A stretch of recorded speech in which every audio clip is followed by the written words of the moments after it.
Today I'm making a cauliflower pasta recipe. I'm planning on using this frozen cauliflower for 2 recipes. I'm going to start by chopping up some of this frozen cauliflower, and then I'll separate that into 2 piles.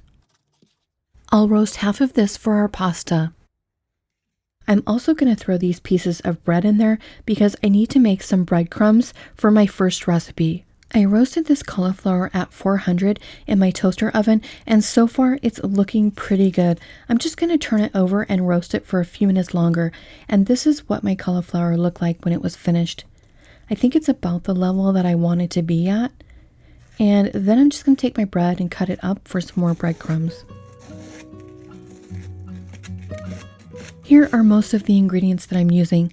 I didn't end up using the green onions. I cooked the pasta in salted water, but I took it out when it was still quite hard because I'll finish cooking it in the pan when I make the sauce. That is very important, and I just might as well tell you now that this recipe was a 10 for me. It's going in my recipe book, and I'm definitely going to make this again. This feels like a version of my lemon spaghetti, but it's made with a different pasta, and we've added cauliflower here. One of the key ingredients is going to be the pasta water to help us bind all of these flavors together and create a lovely pasta sauce. Let's start by pan roasting the breadcrumbs. This is known as a pangrattato in Italian, and it's also called the poor man's parmesan. Basically, it's just roasted breadcrumbs fried in oil and seasoned with garlic powder, salt, and dried parsley. I'm sure a little butter would be delicious in this as well. When the pasta is finished, we're going to sprinkle a little of this over the top, and I have to say this was so delicious. I couldn't stop eating this. I could have just kept eating it by the spoon. I'm not sure why I don't make this more often. It's really good and it's really easy to make, and it could be used on top of casseroles and many other pasta dishes.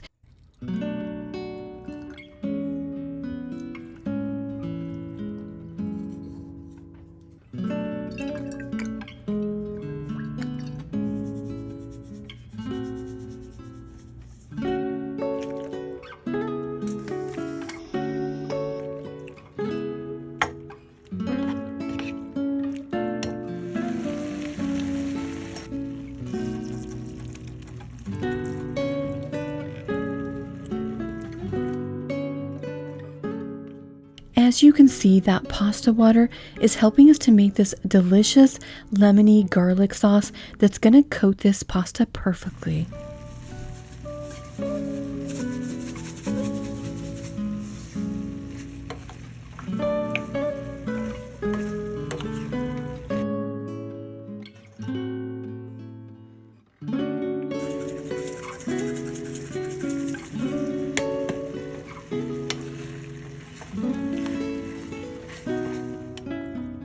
I wish you could smell this.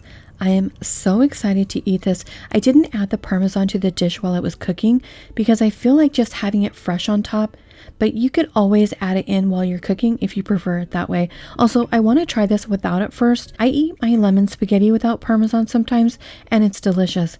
And you know what? This is delicious too. I would feel fine making this even if I didn't have any parmesan. Now I'm going to sprinkle those toasted breadcrumbs over the top, and I will say that I think it's the breadcrumbs that really elevate this dish into a 10 for me. You've got all of the textures going on. It definitely has flavor, and I added the right amount of red pepper flakes for me. I mean, everybody has a different amount that they like. It had just a bit of heat along with all of that lemony garlic flavor, and it was chewy. The texture of the noodles was still perfect, and you could taste the parmesan and those delicious breadcrumbs. For a variation of this recipe, you could add in some heavy cream, and then you would have a cream sauce. I myself know that I would prefer it the way that I cooked it in this video because I find heavy cream to be just a little too heavy for me. Guys, I love this recipe. I hope you'll give it a try. Thanks so much for watching my recipe video. I'll see you in the next one.